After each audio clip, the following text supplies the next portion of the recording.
I want to say good morning going out to the entire Pan Trinbago crew and everybody locked on. This morning we have Marcus Ash. He's the Education Officer and member of the Social Prosperity Fund Committee at Pan Trinbago. Good morning, Marcus. Good morning, Marcus. It's been a while. Yes, sir. How are you doing? I can't complain, to be honest. A bit tired, but I do what I have to do. Indeed, indeed. And one of the things that you have to do is the Social Prosperity Fund Christmas Telethon. Tell me a little bit about it. That's right. Okay, so the telethon, this is happening on Friday, this Friday at Queen's Hall, and we'll be live streaming through WAC 90.1 FM as well as Pan Trinbago's social media page. It takes place between the hours of 6 to 10 p.m. And our goal is to raise about $300,000 more than what we would have raised in the last one. All right. All proceeds go to the Social Prosperity Fund. What is the Social Prosperity Fund exactly? Okay, good question. So the Social Prosperity Fund, this was set up by the president of Pan Trinbago, Mrs. Beverly Ramsey Moore.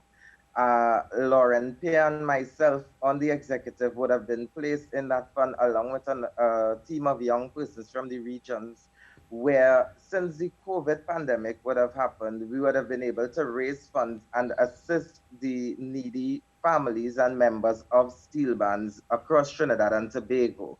So since the setup of that fund around August, we would have been able to process over 100 applications and assist over 370 individuals with regards to food hampers, medical hampers, assistance with bills, school grants, book grants, and different scenarios according to the level of the need of the person.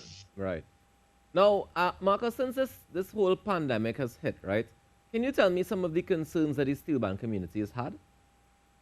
Well, I think you of all people like myself would understand the creative industry and tourism industry would have been affected in general, and the steel band being a cross sector of both of those industries would have been hit hard, where you can't rehearse, you won't get gigs. People were forced to invent new ways. That's why you got a lot of virtual shows and stuff. But even that was not couldn't pay people, and you have steel bands that would still have their bills to pay, a light bill, a water bill. You have players that still have to eat when the day come. They still have their bills to pay. So they would have been hit really hard, and that's why we would have gotten this fund set up so that we could start to assist them.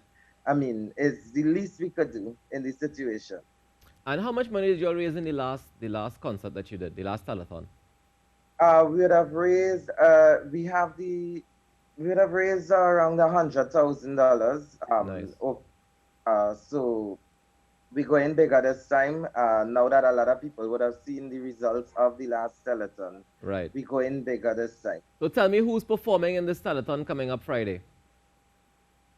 Okay, so this telethon, in terms of bands, we have Cats and Jammers, Steel Orchestra. We have the small band Champs Uptown Fascinators of Tobago, the medium band Champs Cuba Joylanders. We have Silver Stars, the National Steel Symphony Orchestra, Pangelics, Los Alumnos de San Juan, and we also have individual acts like Duvon Stewart, Johan Chakri, Joshua Regrello, Taisha Alexander. The list could go down. Avis and Kareem Brown.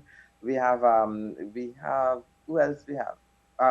Kirsch Ramsey, OJ Richards, Kishon Julian out of Tobago. So we have a long list. It's going to be 4 hours long where people can call in and make their pledges throughout the entire show. Well, that was my next question, is how do we pledge to the show? It's just phone calls alone? Do you accept online transactions? How do you accept the money? So we have a number of ways. We have a number of ways that we can make the donation. We have the bank deposit. You could do an online transfer. You can do a direct deposit to RBC checking account to the name Pan Trinbago Youth Arm.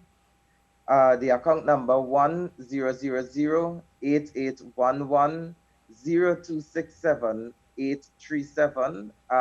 We also have fundmetnt.com under the name Pan Trinbago Social Prosperity Fund. And we also have, you could write a check to Pan Trinbago and indicate that it's for the Social Prosperity Fund. And on the night, we also have call-in pledges, and people can pledge on the live stream as well. So we have it covered and will be monitored for the entire night on all those mediums. Fantastic. Well, Marcus, it looks like Friday is going to be a fantastic night. It sounds like it's going to be a great show. So I'm going to encourage everybody to tune in and check it out. It starts at 6 p.m., yeah? That's correct. All right, fantastic. Thank you so much for joining us this morning, Marcus Ash, the Education Officer and member of the Social Prosperity Fund Committee at Pan Trinbago. And all the best on Friday. Guys, go out and check it out. It's going to be a fantastic show that you want to support and be a part of and, help the creative sector a little bit. They're doing the work.